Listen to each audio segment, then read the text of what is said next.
வணக்கம். ஐக்கிய சுதந்திர கட்சியின் பொதுச் செயலாளராகிய நான் இன்று அரசாங்கத்துக்கு சில வேண்டுகோள்களையும் அரசாங்கம் கொடுத்த வாக்குறுதிகளை நிறைவேற்றுவதற்கு காரணம் என்ன என்பதை பற்றியும் பேசுவதற்கு தயாராக இருக்கின்றேன்.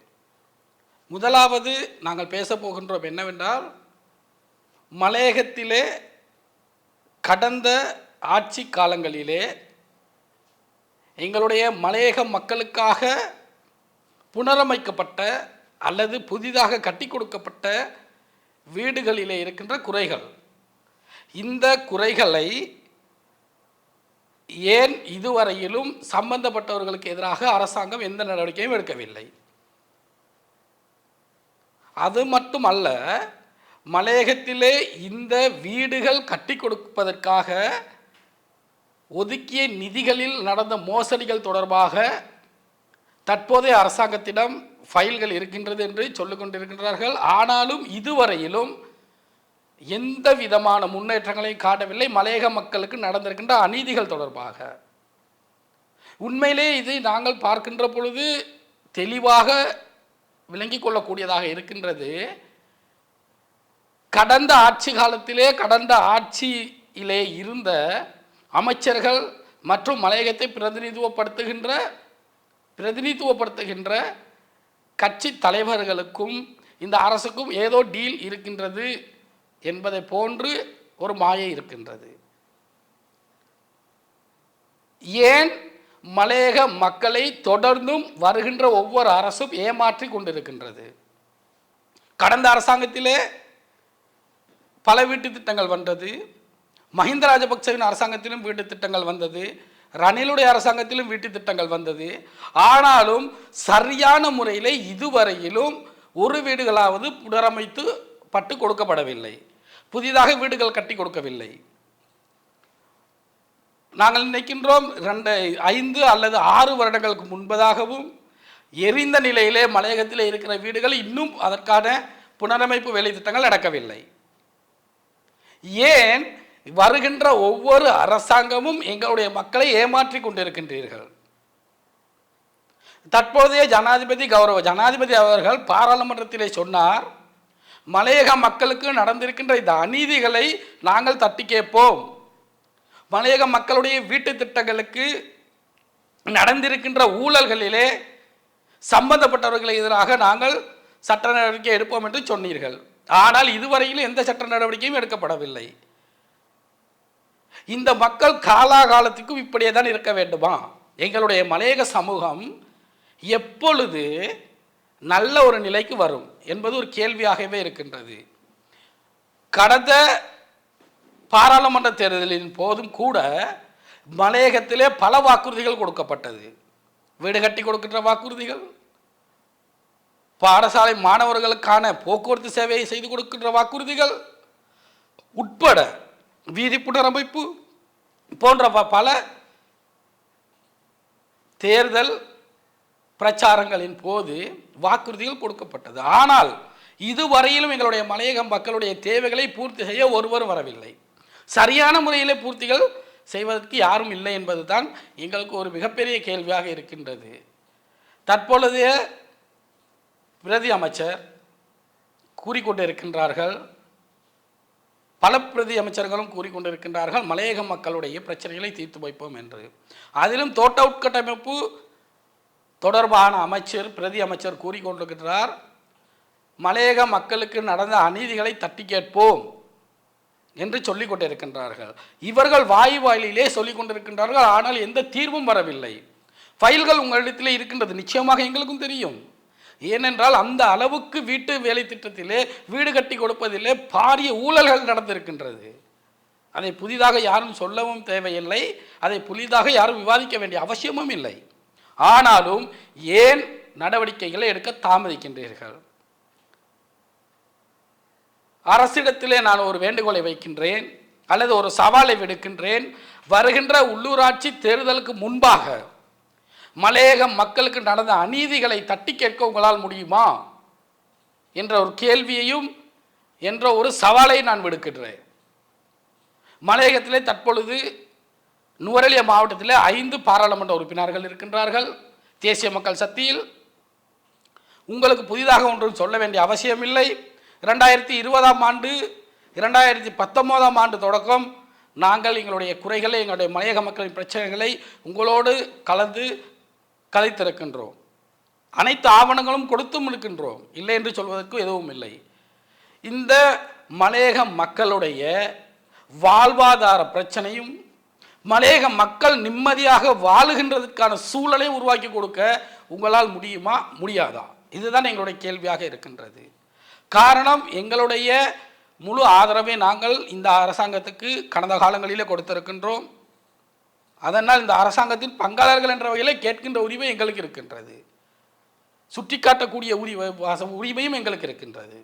ஆகையால் தான் நாங்கள் இந்த விடயங்களை மீண்டும் மீண்டும் அரசுக்கு நாங்கள் ஒரு அழுத்தமாக கொடுத்து கொண்டிருக்கின்றோம். இலங்கை நாட்டினுடைய பொருளாதார வளர்ச்சிக்காக பாடுபடுகின்ற ஒரே சமூகம் மலையக சமூகம்.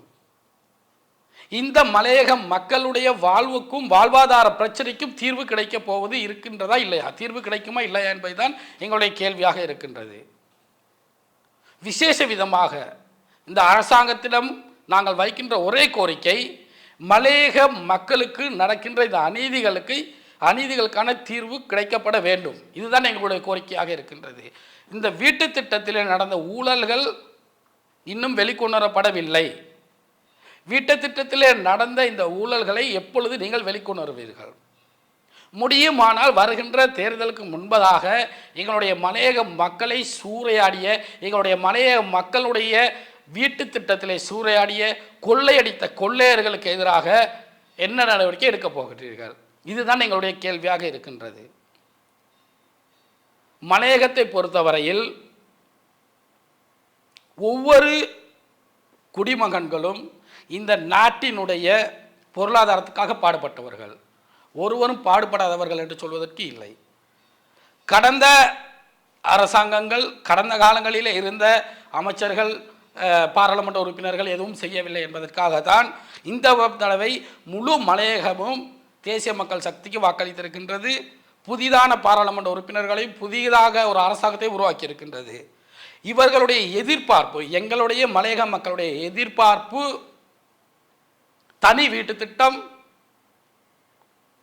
அது மட்டும் அல்லாமல் இதுவரை காலமும் நடந்த வீட்டு திட்டத்திலே கட்டி கொடுக்கப்பட்ட வீடுகளிலே தங்குவதற்கு முடியாத சூழ்நிலையில் இருக்கின்ற மக்களுடைய கோரிக்கை, அந்த வீடுகளை மீள புனரமைத்து கொடுக்கப்பட வேண்டும், மீள் புனரமைப்பு செய்யப்பட வேண்டும் என்பதுதான் எங்களுடைய மலையக மக்களுடைய முதல் கோரிக்கையாக இருக்கின்றது. ஆகையால் தான் தொடர்ந்தும் நாங்கள் இந்த அரசாங்கத்துக்கு எங்களுடைய அழுத்தங்களை கொடுத்து கொண்டு இருக்கின்றோம். எங்களுடைய மலையக மக்கள் 250 வருட ஆண்டுகள், 250 வருடமாக எங்களுடைய மலையகத்தில் வசிக்கின்றார்கள். அவர்களுக்கென சரியான ஒரு சலுகையும் இல்லை.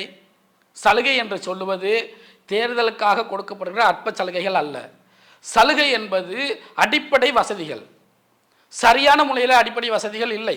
இந்த அடிப்படை வசதிகளை செய்து கொடுக்க வேண்டும் என்பதும் எங்களுடைய கோரிக்கையாக இருக்கின்றது. இந்த அரசாங்கத்திற்கு நாங்கள் கோரிக்கை கொடுத்து கொண்டிருப்பது மட்டுமல்ல எங்களுடைய வேலை. அதற்கான வழிமுறைகளை நாங்கள் அரசாங்கத்துக்கு கொடுத்திருக்கின்றோம்.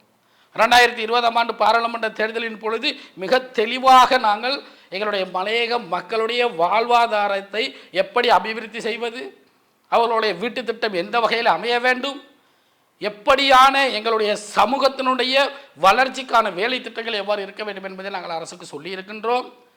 நாங்கள் இப்பொழுது அரசுடன் கைகோர்த்து இருக்கின்றோமா இல்லையா என்பது அல்ல பிரச்சனை. எங்களுடைய சமூகத்துக்கு, எங்களுடைய மலையக மக்களுக்கான அடிப்படை வசதிகள் செய்து கொடுக்கப்பட வேண்டும். நீங்களும் செய்து கொடுக்காவிட்டால் எங்களுடைய மக்கள் வேறு ஒரு தீர்மானத்தை எடுத்து விடுவார்கள். இந்த அரசை ஆதரிப்பதா இல்லையா என்ற ஒரு தீர்மானத்தை எடுத்து விடுவார்கள். ஏனென்றால் இந்த மக்கள் நம்புகின்ற ஒரே அரசாங்கம் உங்களை தான், இந்த அரசாங்கத்தை தான் நம்புகின்றார்கள். தோட்ட உட்கட்டமைப்பு பிரதி அமைச்சர் அவர்களிடத்திலே நான் ஒரு தெளிவான கேள்வியை கேட்க விரும்புகின்றேன். மலையக மக்களுக்கு அவர்களுடைய வீட்டு திட்டத்திலே நடந்த ஊழல்களுக்கு எதிராக நீங்கள் எவ்வாறு செயற்பட போகின்றீர்கள்? அவர்களுக்கான தனி வீட்டு திட்டத்தை எப்படி நீங்கள் நிறைவேற்றி கொடுக்க போகின்றீர்கள்? கௌரவ இந்திய பிரதமர் மோடி ஐயா அவர்கள் இன்றைய இலங்கைக்கு வருகின்றார்கள்.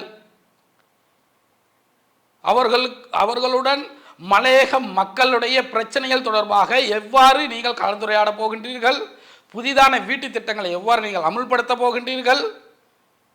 பாராளுமன்றத்திலே ஒரு பாராளுமன்ற உறுப்பினருடைய கேள்விக்கு நீங்கள் சொல்லியிருந்தீர்கள், பிரதி அமைச்சர் அவர்களே, தோட்ட உட்கட்டமைப்பு பிரதி அமைச்சர் அவர்களே, மாடி வீடும் அல்ல, கோடி வீடும் அல்ல, தனி வீட்டு திட்டம் என்பதை நீங்கள் தெளிவாக சொல்லியிருந்தீர்கள். அதை நாங்கள் ஞாபகப்படுத்துகின்றோம்.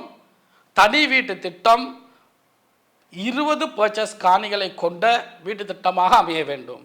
எங்களுடைய மலையக மக்களுக்கு 20 பர்ச்சேஸ் காணிகள் உள்ள வீட்டு திட்டங்களை நீங்கள் அமுல்படுத்த வேண்டும் என்பதே எங்களுடைய கோரிக்கையாக இருக்கின்றது. அந்த கோரிக்கையை நீங்கள் நிறைவேற்ற இந்த அரசாங்கம் முன்வர வேண்டும்.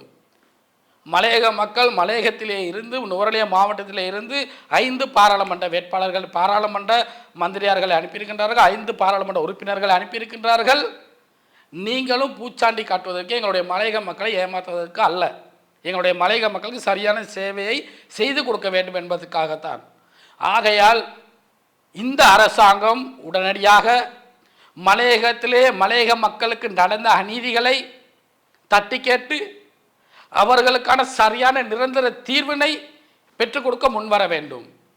இதுதான் எங்களுடைய கோரிக்கையாக இருக்கின்றது.